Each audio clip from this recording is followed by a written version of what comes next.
Okay, before we get into this, I need to preface you with this. For each of the 3 movies they made, there's a game for each movie, plus a total of 16 books. It's a lot to cover, so let's get into it.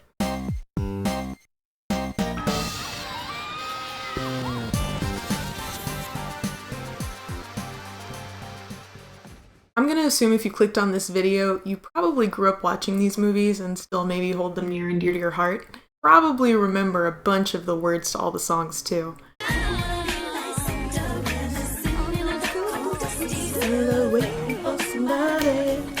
Come and set me free.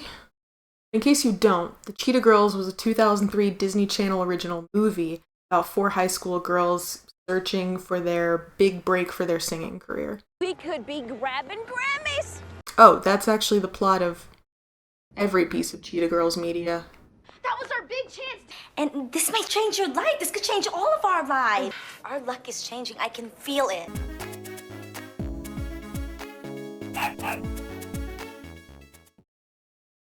No, okay, let's actually get into it.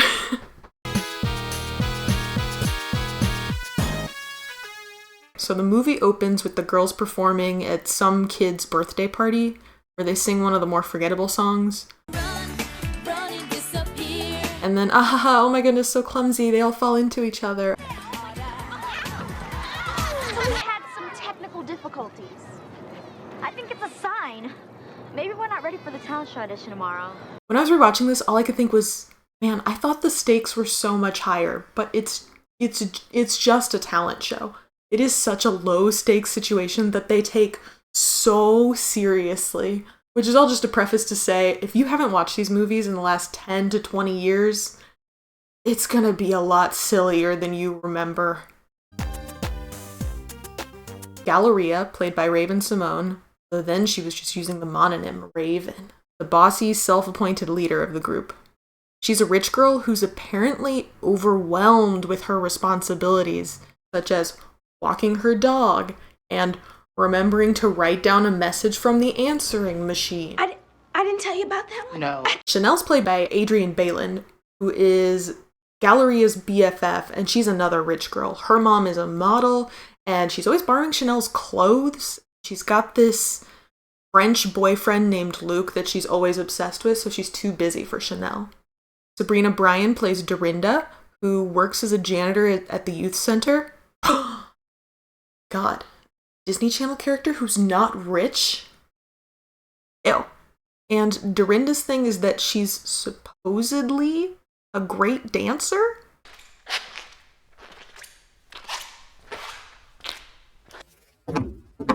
And Keely Williams plays Aqua, who I guess is the smart one. They offhandedly mention she's taking a trade class at NYU, but it never comes up again. They don't give her a lot in this movie. She's a germaphobe, I guess. That only comes up in this movie, then they never mention it again. Oh, and we also get to meet Galleria's love interest in the movie, who immediately gets decked as soon as we meet him. Oh my god, it's so intentional. There's so much force behind that hit.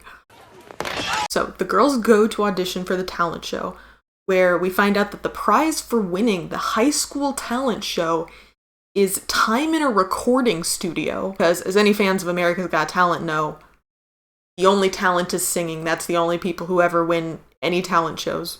So, time in a recording studio for a high school talent show, sure, totally makes sense. And for their audition song, we get to hear the best song in the movie.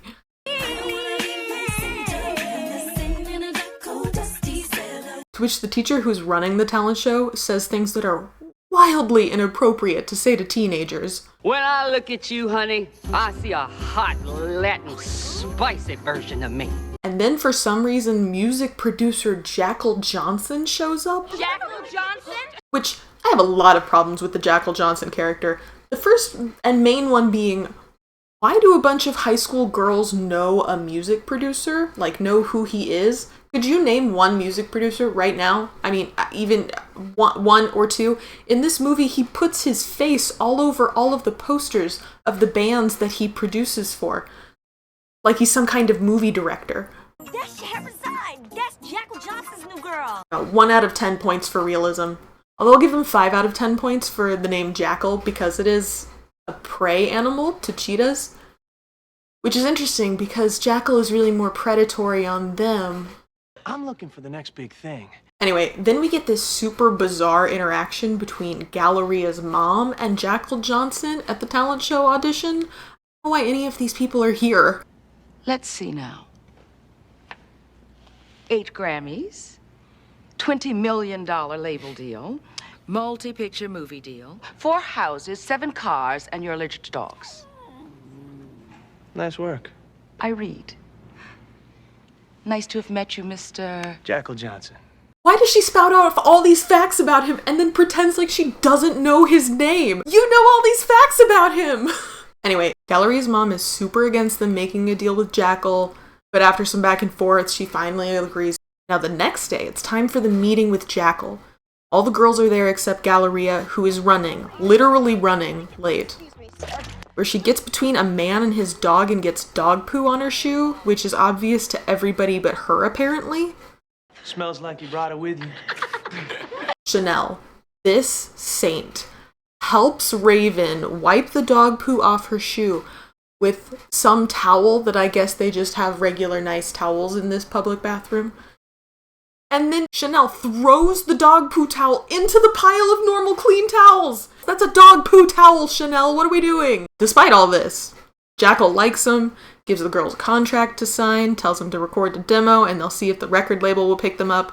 Which, again, second, another problem with Jackal. Does he not have the decision authority on this? He has to go through the late... I don't understand. What is his role in this situation? He's just a talent scout? Number 1, record a bumping demo. Number 2, have the record people fall in love with it. And 3, make millions. But oh no, dilemma. They have to record the demo on the same day as the talent show. Guys, what are they gonna do? Off the cheetah meter. Yeah, and now the talent show's down the drain. They decide they'll record the demo, and we kind of get some filler subplots in the middle, waiting around till we get to the day where we record the demo. None of these subplots are really that important. Really, the only one of any importance is we find out through very fake tears that Dorinda is a foster child, and she's super embarrassed about it. But don't worry, Chanel accepts her, everything is fine, and finally we get to the day that we're going to record the demo. If you guys haven't seen this movie, and you don't know what I'm about to show you when they record the demo, this scene is the one that is burned into my brain from childhood. It's borderline disturbing. I just want to preface you with that. Prepare yourselves mentally, because you're not prepared for what you're going to see. Galleria stays a cheetah now and forever. Dorinda is a sweet panda. Come on, take it. Here we have a baby seal for Aqua, of course. And Chanel is a snow leopard from the frigid north. Brr. Masks are horrifying. Obviously, the girls are like, ew! First of all, we're cheetahs. Don't make us into other animals. Secondly, we don't lip sync. Hear us sing, girl power, girl power. Jackal's like, oh, that's so cute. That's too bad. Here's the nightmare song you'll actually be singing. I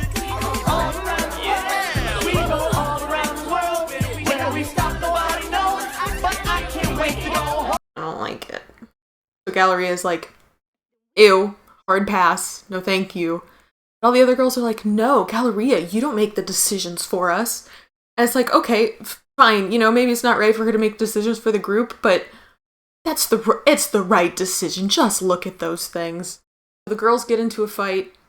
Galleria leaves. She leaves the girls there, and she thinks the girls are going to go forward without her in this new musical group. She gets really sad about it. She's walking around town, and she decides that she's going to go sit and watch the talent show with her dog Toto. But on the way to the talent show, Toto gets off the leash.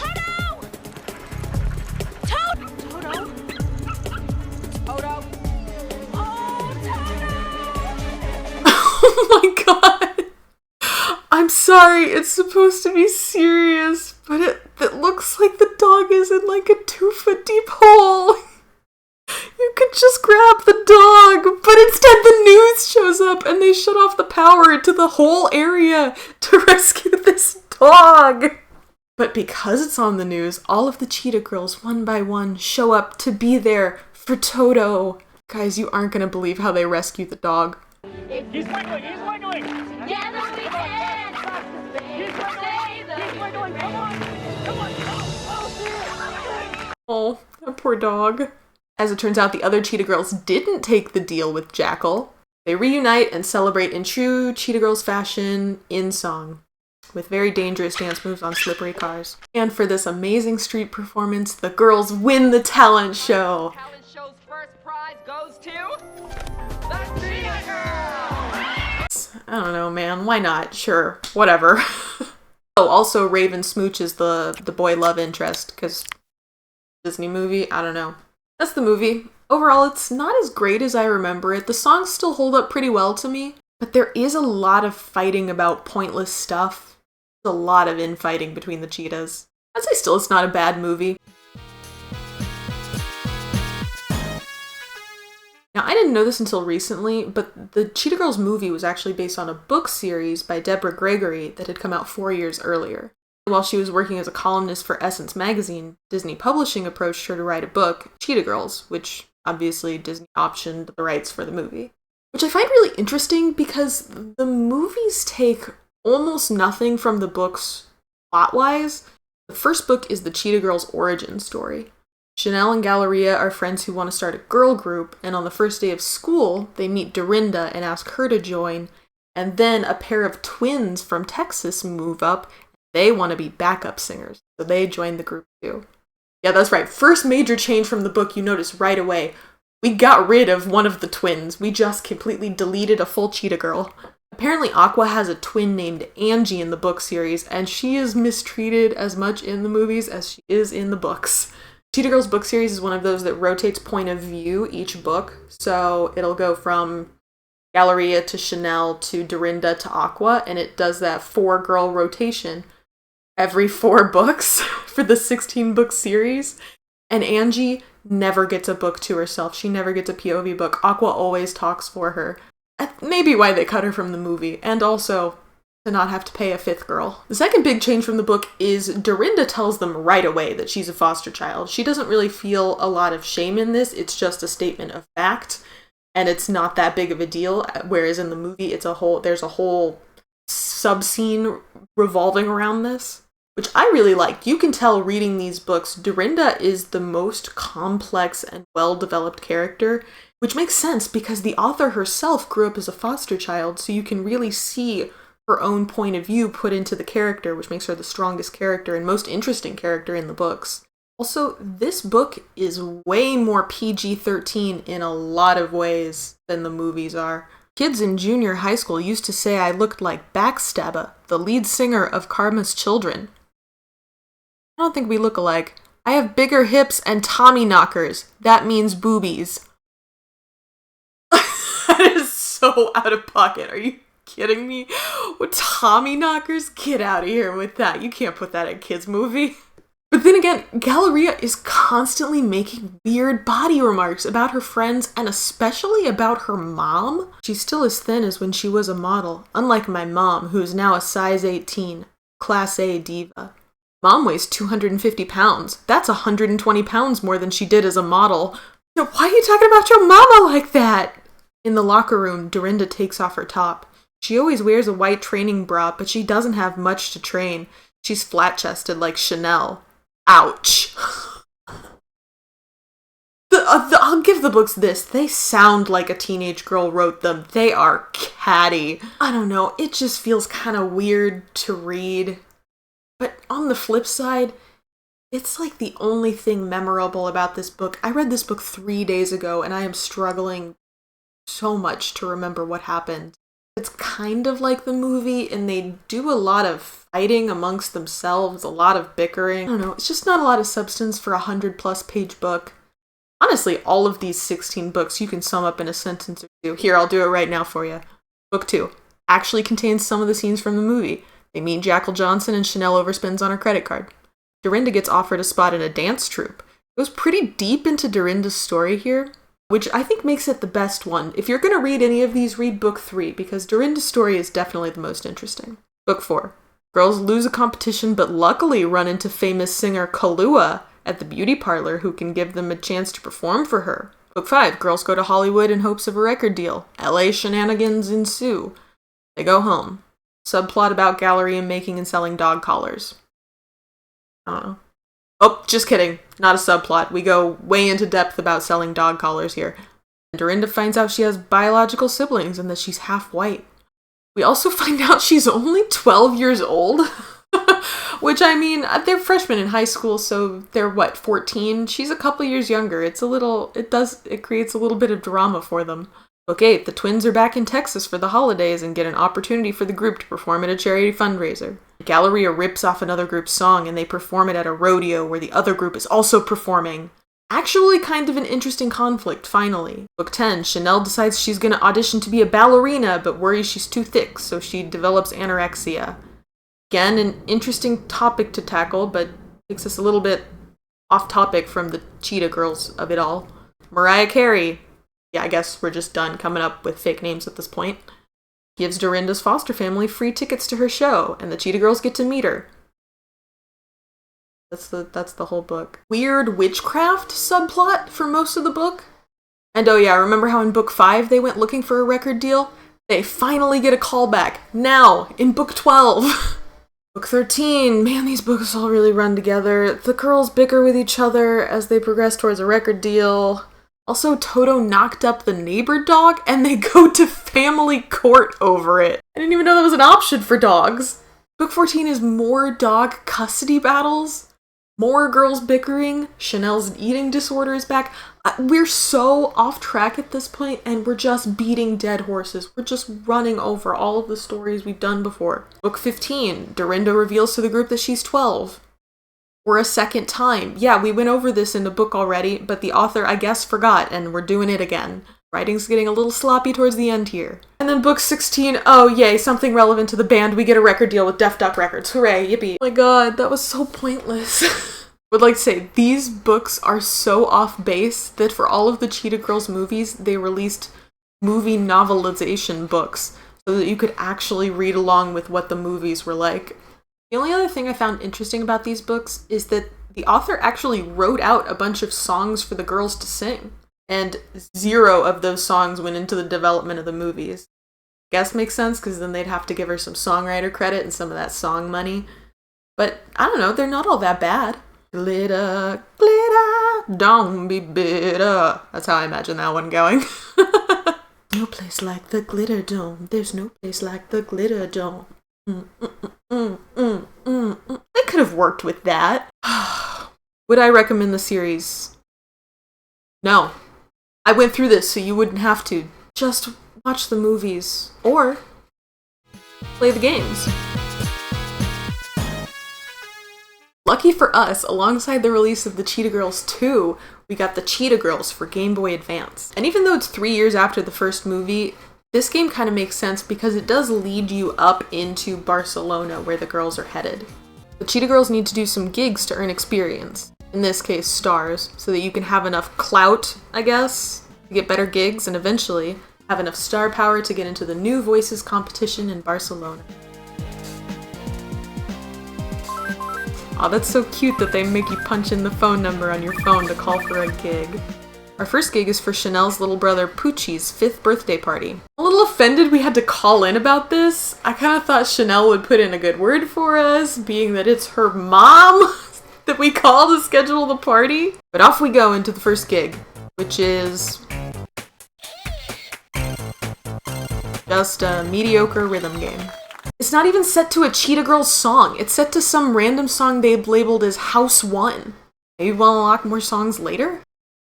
Next, we head to the radio station for an interview.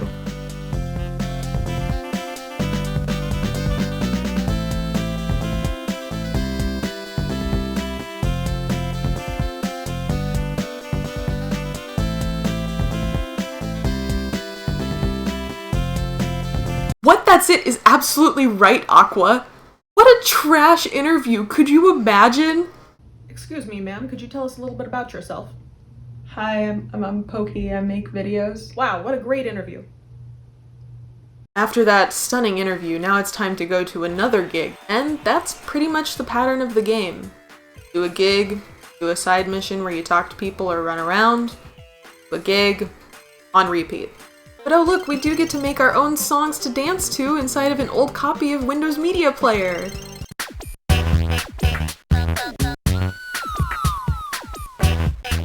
This sounds terrible. Halfway through the game, you have a mini-boss, if you could call it that, to play a festival in the park.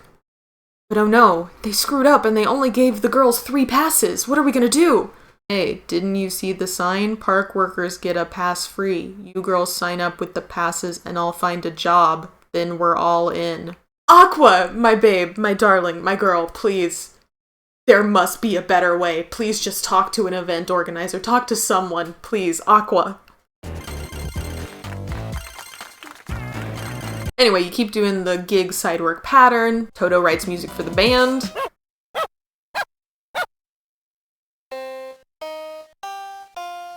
And before you know it, boom! The girls arrive in Barcelona for the final gig, and you're ready to watch the next movie. Not the most enjoyable game. It was fine, just super repetitive. Thankfully, it's also very short. It only took me an hour and 20 minutes to beat, which is shorter than the actual movie. And it does lead up really well into the Cheetah Girls too. Buckle in, kiddos. We're bringing all the cheetah drama across the pond to Barcelona, Spain. I remember liking this one more than the original Cheetah Girls movie, but I guess we'll see if that still stands. We start out at the end of junior year, and the party's just begun. But Chanel has to go to Barcelona for the summer to meet her mom's boyfriend's family. Because Luke is now Spanish, I guess. So, another date with that French guy? Un gran placer tenerte aquí. Bueno, esta es tu casa. The girls wish upon a shooting star that they can go Make to. a wish. Barcelona. And just their luck, there's a singing competition going on at the same time in Barcelona, so they convince their moms to let the girls go. So we get to Barcelona, and this is the first guy we meet. What is that?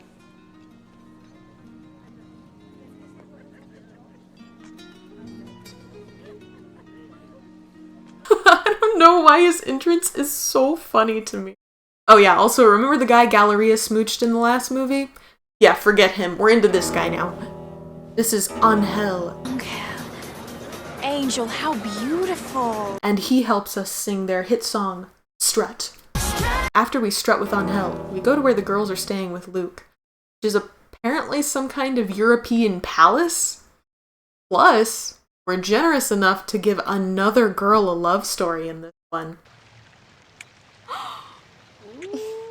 Dorinda meets Joaquin, Luke's nephew.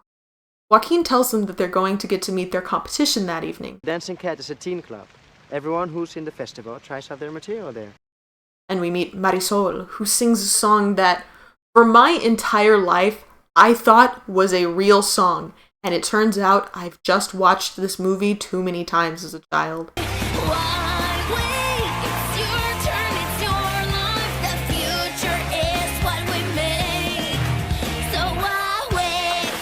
Meeting our competition Marisol is the break point in the 2 conflict plots. We have one conflict plot where the girls are fighting amongst themselves, but we also have a proper villain now, as we're introduced to Marisol's mom. Mom, what are you trying to do? Break up the Cheetah Girls? You have lost this contest twice already, okay? You lose again and it's over. You can also tell she's the villain because she does Disney Channel villain things, like slap french fries out of her daughter's hand. Now, the first conflict here is pretty predictable because we just went through it in the last movie, but it's way more emotionally mature than the last movie. The girls get so excited about doing all their Barcelona stuff that they don't practice their songs. Chanel's busy becoming friends with Marisol, Aqua's helping Galleria's mom design new fashions, Dorinda's off hanging out with her new Spanish boyfriend, and after a few days of getting blown off, Galleria gets really upset with the girls and decides she's not going to stand in the way of them having fun in Barcelona. We're not prepared, we never rehearse, the girls' heads aren't in it. I'm going home. Which leads to this weird interaction where the moms tell the girls that Galleria is going to leave in the morning, but they don't let them talk to Galleria. They just make them wait until the morning for some reason. Like, she's awake. She's singing a whole song about how sad she is. I guess they just wanted a more dramatic, rush to the train station and stop her kind of scene. Amigas, cheetahs, living the dream. Yes, I forgive you, Choo-Choo. Yay, the band's back together. Let's check in on our villain subplot. Marisol's mom pretends to be all buddy-buddy with the girls and gets them a gig at a nightclub where they sing Step Up. And she manages to get them a payday from the club. $100 each. But when they show up to the New Voices competition the next day... You take any money for their performance? Me? No, I didn't. No, but the girls each took 100 euros home for their hard work. Exactly. Making them officially professionals. This is an amateur-only contest. Wait a minute, what are you talking about? The rules are very clear. There can be no performance by the Cheetah Girls on this stage tomorrow. The Cheetah Girls cannot perform. But Marisol can sing with you, and then you won't be the Cheetah Girls anymore, you see? Sneaky, sneaky, devious. Terms and conditions, Marisol's mom. Alright, okay. But don't worry. Remember Angel, who we met at the beginning of the movie and then never saw him again until we needed this plot device right now? Well, it turns out that he saw Marisol's mom make the deal, and he saw that the girls went and gave the money back to the club owner. You arranged for the Cheetah Girls to get paid for their performance at the Dancing Cat. What? Who would say such a thing? My nephew. Your nephew. And who is your nephew? Angel? How convenient! The Cheetah Girls are back in the show. Marisol tells her mom to go eat dirt. No, she doesn't say that. We can still win this. No, Mom. This is about you, Mom. It's always been about you.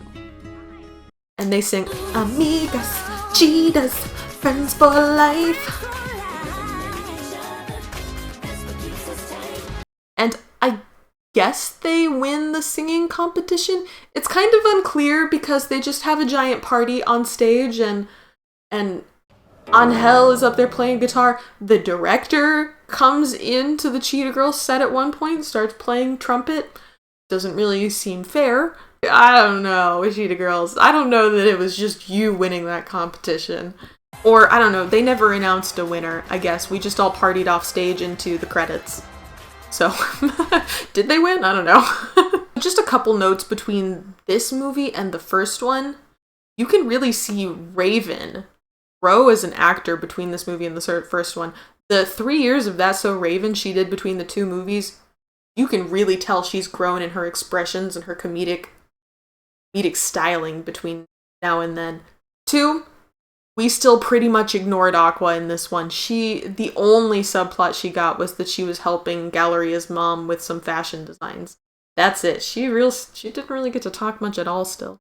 And finally, the biggest change is that they have emotionally matured a lot in the way they talk to each other. Everything feels a lot cleaner in the script and a lot more balanced emotionally, not so infighty catty. It feels like we're having actual issues that we need to talk about and deal with, not just petty high school stuff.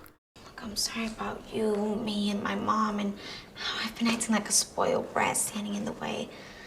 I think the movie still holds up pretty well.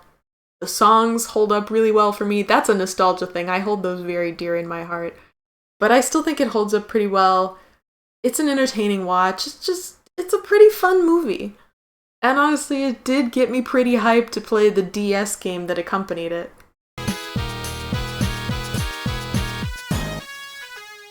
This game was released in 2007, an interesting call because this was a year after the Cheetah Girls 2, actually. This game feels like everything the first game wanted to be. Girls are back in New York City after winning in Barcelona. Oh, I guess they did win the competition. But I guess that still didn't work in making them famous, so here they are again, chasing fame in New York.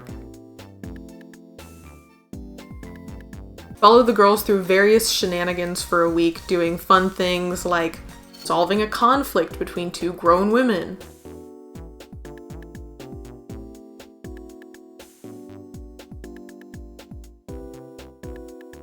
mopping the floor,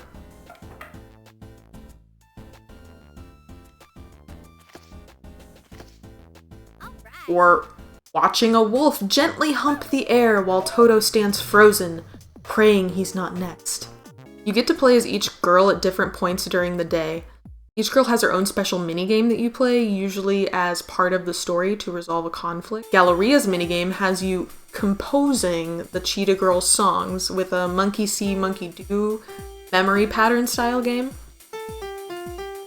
Chanel's minigame is a singing minigame where you get to sing the Cheetah Girls songs.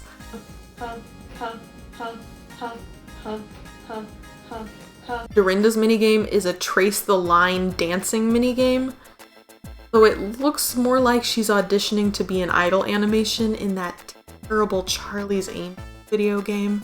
And Aqua's minigame is a game of fashion memory, which, okay, this one is legitimately kind of hard because I swear some of these look almost identical, especially after you go through 8 different outfits.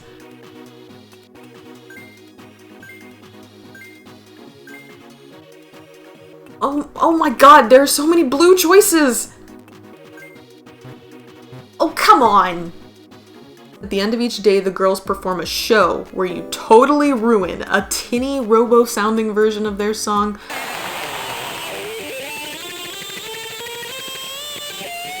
by popping balloons and smashing cymbals all over it.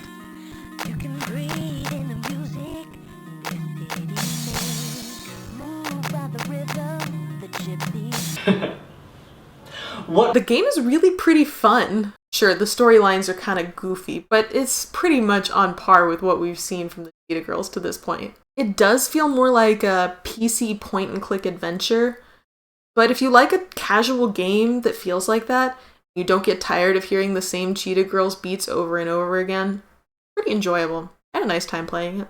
It ends with the girls winning another competition, and although it doesn't really lead into the third movie, it has a really nice ending that ties everything together, and probably you could have ended the series there and we would have been fine. But nope, we gotta milk that cash cow. Bring on movie number 3, baby! So the movie starts out back in New York City, where the girls are auditioning for something? It's not clear what. That's it? Yes, winning their high school talent show and that competition in Barcelona just weren't enough to launch their singing careers. Who would have thought? But gasp, what's this?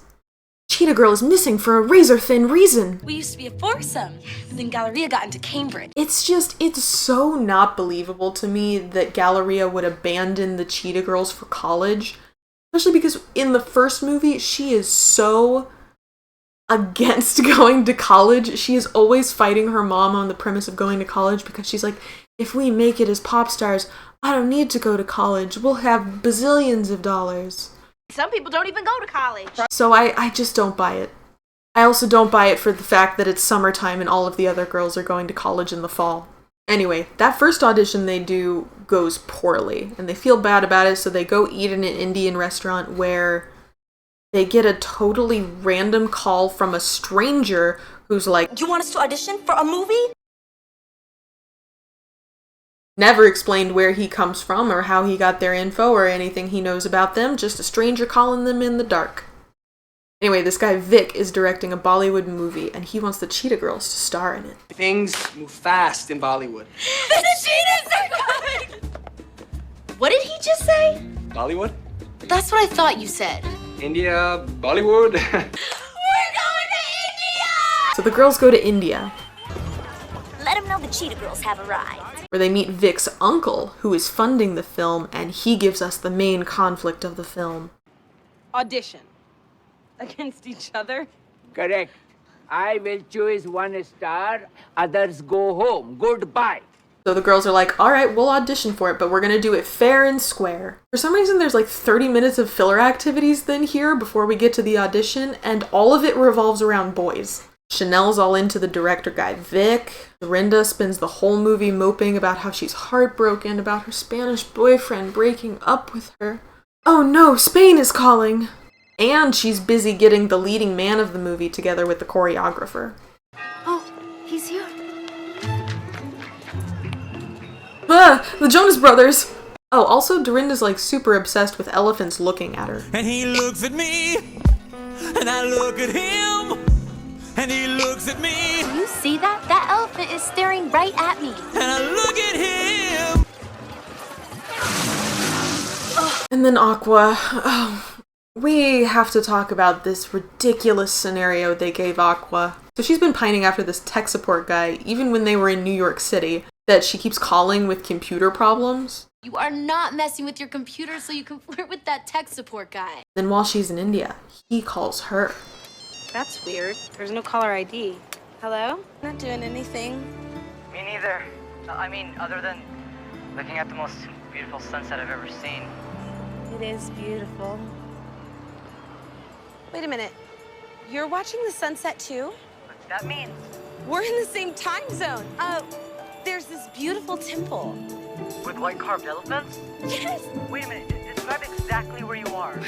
I'm on a gorgeous path. Along the Arabian Sea. And there are people out and they're holding hands. And oh, there's an ice cream stand and it's called Natural? That's right! I can't deal with the absurdity of this. Anyway, his name is Emmer, and we use him as a convenient plot device, because when the movie set falls apart, turns out he lives in some kind of palace that they can totally shoot the movie in. Provided Aqua gets the part. One thing. For the guy that saved my movie, anything. You name it. But oh no. The director Vic wants his girl Chanel to get the leading part. And the leading man of the film wants Dorinda to get the part. All of these boys basically goad the girls into a fight because they all think that the other is doing unfair things to get the part, when really it's the boys. The boys are orchestrating all this. That's pretty nasty of you, Disney. The lesson in this movie is boys are no good. And this point is proven when we finally get to the audition of this movie, where the girls are song battling it out for the part. And all of the boys come in and interrupt their song with their own fighting! Now, I can see why you wanted to choose all three. Wonderful. But we still cannot afford it. So, role goes to Chanel. Yes! Yes! Big surprise. But don't worry, because literally 1 minute after they pick Chanel, the girls mend the friendship in song, and then Chanel decides that she's not going to take the part. I'm not gonna take the part. Look, it just isn't worth losing you guys as friends. We found the perfect lead for the movie. It's Cheetah. Hooray, plot resolved. Nope, hold on, one last complaint here. All of the Cheetah girls still end up in the Bollywood movie. They're just not the leading ladies. Doesn't seem like they really ended up sacrificing anything at all. Did the Cheetah girls really learn any lessons? I don't know. It seems like we have to relearn the power of friendship every single movie. You know, I had to go through and watch this movie a second time because I was looking through my notes as I was making this script and I was like, is this it? The plot of this movie feels so much thinner than the other two. I feel like I blew through it way faster, and I don't know if that was because I didn't like it, or if that's because less happened. I don't know if I was being biased, but when I rewatched it, I was like, this movie, there's just not a lot going on here. It really feels more like 12 music videos that they had strung together. It's pretty clear that this one was to sell CDs and tour tickets. That's what this movie was made for. Oh, and the merchandising, of course, because we got to play the last game on our game list. Another DS release, Cheetah Girls Passport to Stardom. And it starts out with our girls doing what? Yes, that's right, continuously pursuing fame because every other method has not worked. Turns out, the girls have been hanging out in India for the last month after their movie came out. Guess they didn't end up going to college for the fall. And no one is calling to book them after their big Bollywood movie success. Can you believe it? But thankfully, there is yet another singing competition they can enter, and finally they'll achieve stardom, I'm sure of it.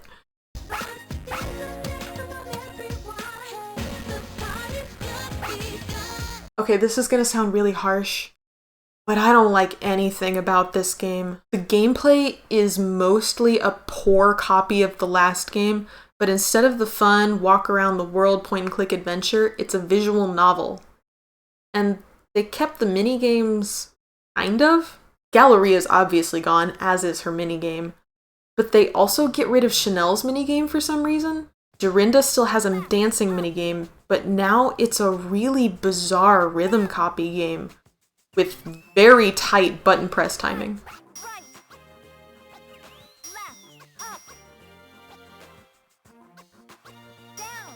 And remember how I didn't much care for Aqua's fashion minigame before? They somehow made it so much worse in this one. It's still a memory game, but now with extra steps and a time limit. They show you the piece of clothing, have to memorize it. Then you need to memorize what the cut was, what the pattern was, and what the flare was. For 7 different pieces in 2 minutes. It's a lot harder than you think it would be.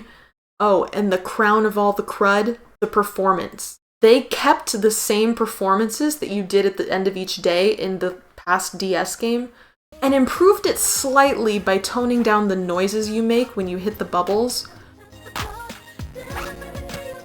But they're way harder to time now, and they add in a bunch of weird stuff that they don't tell you how to operate.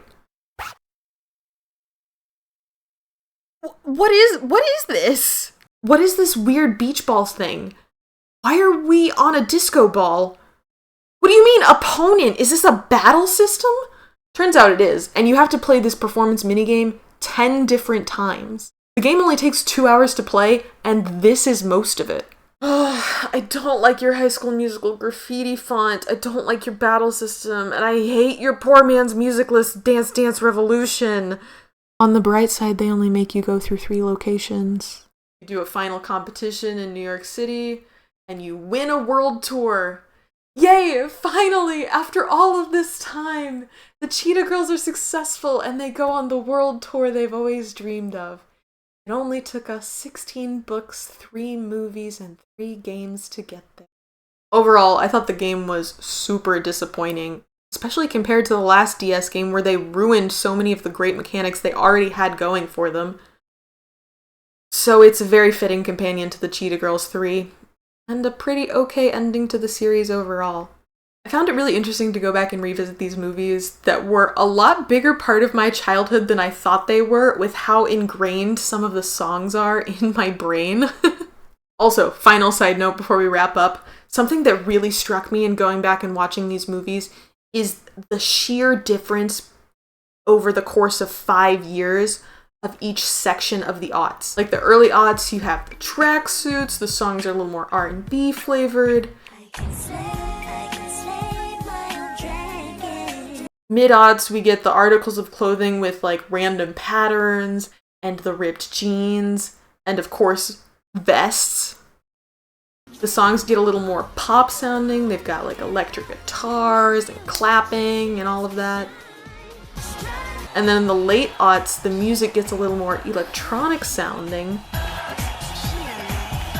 And we also enter the pointless accessory era with random headbands and sparkle scarves. So defining of their times. In conclusion, if you're gonna go back and watch any of these, I would recommend the Cheetah Girls 2. I really don't think you're gonna miss a lot of story if you skip the Cheetah Girls 1. You just watch the Cheetah Girls 2. You can play the Cheetah Girls 2 DS game, the Popstar Sensations one. It's a fun little DS game. It's got a good little story going on. I really did enjoy looking back on all of this and found some interesting games along the way. I hope you found it interesting too.